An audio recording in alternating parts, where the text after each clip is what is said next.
Welcome to our channel. Today we how to activate AMC Plus on Roku. Easy setup, step by step, clearly. Begin by ensuring your Roku device is connected to your TV and powered on. Use your Roku remote to navigate to the home screen. From the home screen, scroll down and select Streaming Channels. In the Streaming Channels menu, select Search Channels. Type AMC Plus using the on-screen keyboard. Once you find the AMC Plus channel, select it. On the channel page, choose Add Channel to install AMC Plus on your Roku. After the installation is complete, go back to the home screen. Locate the AMC Plus channel and select it to launch the app. You will see the option to either log in or start a free trial. If you're a new user, select Start Free Trial to create an account. Follow the on-screen prompts to enter your email address and create a password. If you already have an AMC Plus account, choose Login.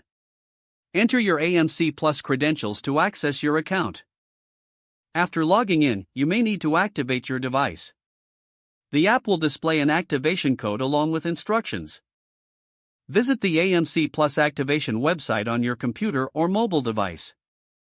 Enter the code displayed on your TV screen into the corresponding field on the website. Click the Activate button to complete the process. Return to your Roku device, and you should be logged into AMC Plus. Now you can start enjoying content on AMC Plus right from your Roku. If the page does not load, refresh the browser or try again in a private or incognito window. Make sure you are using the correct email address, then retype it carefully to avoid small typos.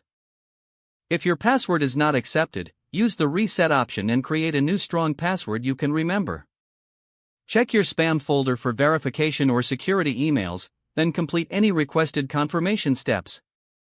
Enable two-factor authentication if available to improve account security and reduce unauthorized access risk. After signing in, review your profile details so your contact information and settings are accurate and current. If you see an error message, note it down and try again after restarting your device and internet connection. Log out when you finish, especially on shared devices, to keep your account and payment information secure. If the page does not load, refresh the browser or try again in a private or incognito window. Make sure you are using the correct email address, then retype it carefully to avoid small typos. Don't forget to like this video and subscribe to our channel for more step-by-step tech guides.